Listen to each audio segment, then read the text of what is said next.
Thank you for tuning in to LeadDeveloper.com, where we simplify complex property development feasibilities, investment analysis, and everything real estate.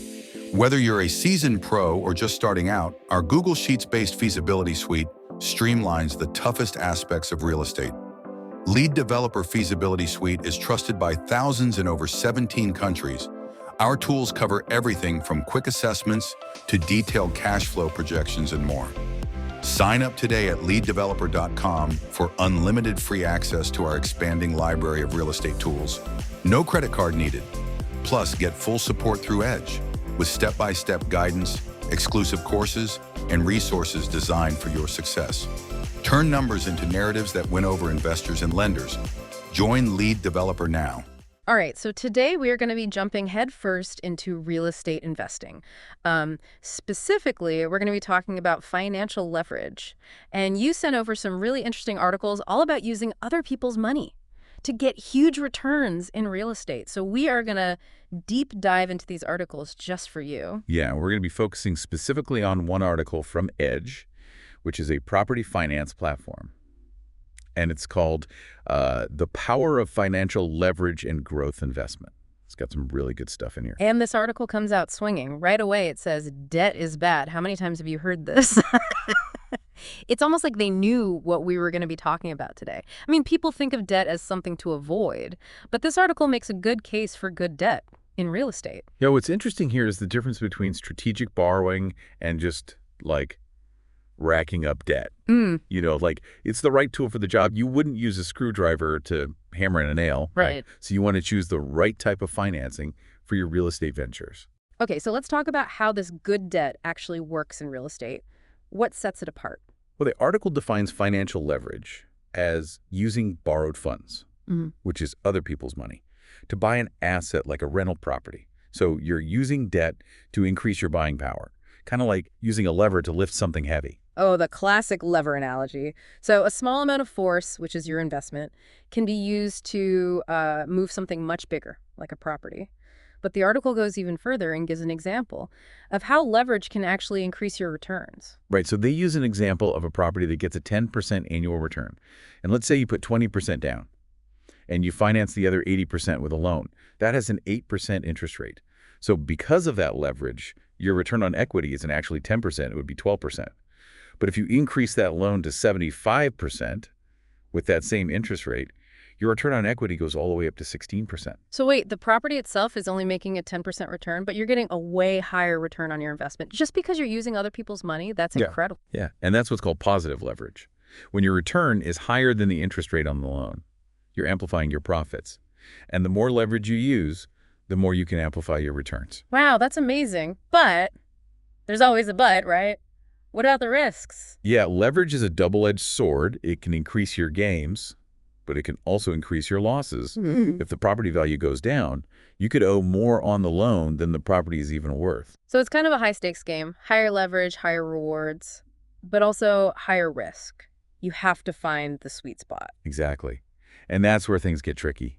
The article talks about how important it is to know how much risk you're willing to take and what your investment goals are before you decide how much leverage to use. That makes sense. And this reminds me of something else from the article, owner-occupied loans. They recommend those as a good way to maximize your leverage, especially if you're just starting out. Yeah, owner-occupied loans usually have lower interest rates compared to loans for investment properties. And they're easier to get, even when the economy is bad. So that's a good way to get into real estate investing without taking on too much risk. Exactly. It lets you build equity and get rental income, but with lower interest rates. That's a pretty good strategy. But I want to zoom out for a second. How does leverage affect your overall cash flow in real estate? You're not just getting rental income. You also might see your property value go up in the future. That's a really good point. The article says that if you expect most of your return to come from your property going up in value, then you might have less cash flow in the beginning, even if you're using leverage correctly. So even though you're using leverage to increase your returns, you have to be ready to not have a ton of cash in the beginning. Exactly. You need to be patient and have a good plan. That sounds like it's really important to understand your finances and your goals before you start. Absolutely. And speaking of things that could go wrong, the article talks about loan default and how using more leverage makes it more likely that you'll default on your loan. Uh-oh, that's scary. So, like, the higher you climb with leverage, the further you can fall if something goes wrong. What can cause a default, and how can investors avoid that? Well, the article says that there are a few things that can impact a property's income and maybe even cause you to default. Like, what if nobody wants to rent your property? Or what if there are construction delays? Or what if you have to do renovations that you didn't plan for? So even if you plan everything perfectly, things can still happen. It sounds like you need to have some backup plan just in case. Yeah, and the article talks about these loans called limited recourse loans or non-recourse loans. And with those loans, the lender can only take the property if you default. They can't take your other stuff. That sounds pretty good, Yeah. especially if you're using a lot of leverage. But I'm guessing there's a catch? Yeah, non-recourse loans usually have higher interest rates because the lender is taking on more risk. So it's another balancing act. You have to decide if the peace of mind is worth the extra cost.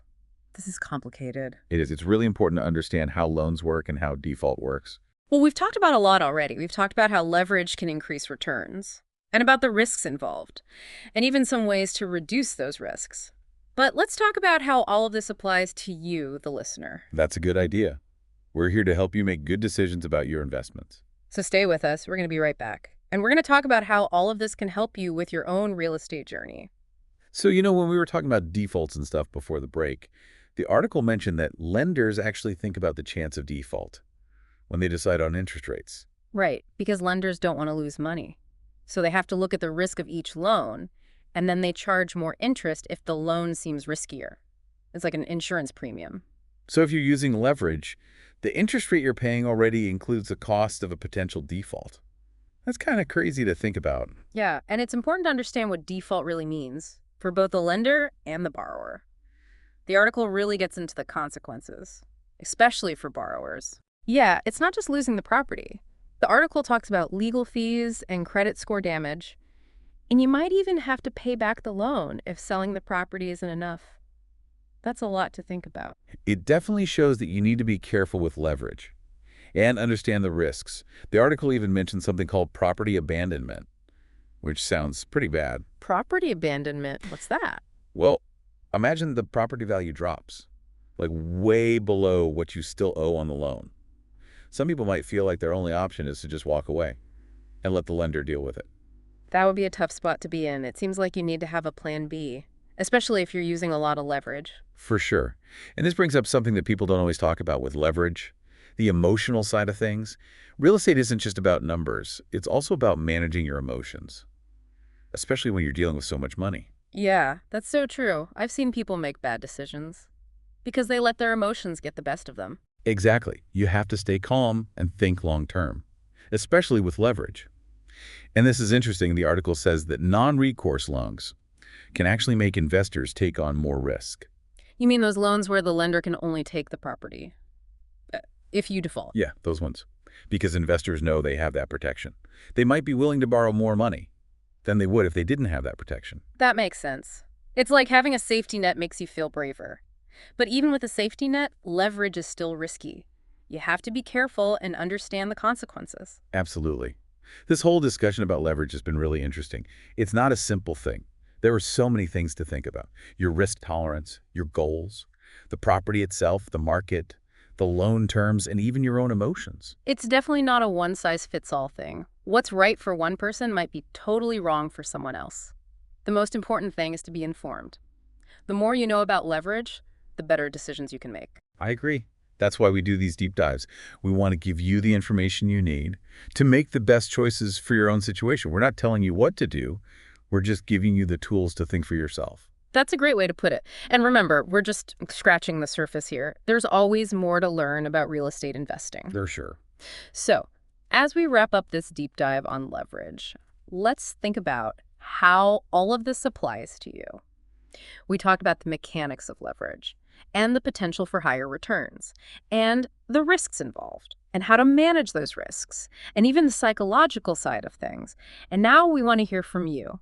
What are you thinking about after all this talk about leverage? That's the big question. What's the right amount of leverage to use? Well, we can't really answer that for you. It all depends on your own situation. How much risk are you comfortable with? What are your goals? Where are you in your investing journey? That's right. There's no magic number. It's all about figuring out what works for you. Maybe you're thinking about that owner-occupied loan strategy we talked about. Or maybe you're already experienced and want to try something more advanced. Exactly. The important thing is to remember that leverage isn't good or bad by itself. It's a tool, a powerful tool, Mm. but still just a tool. You can use it the right way or the wrong way. And the more you know, the better you can use it. And real estate is a long game. It's not about getting rich quick. It's about building wealth slowly and steadily. Absolutely. You need to be patient and willing to learn. And you need to know how to use leverage the right way. So as we wrap up this deep dive, we want to leave you with one last question to think about. How much leverage is right for you? What feels comfortable based on your own risk tolerance and your goals? Keep thinking about that as you keep learning about real estate investing. Thanks for joining us for this deep dive. We'll see you next time.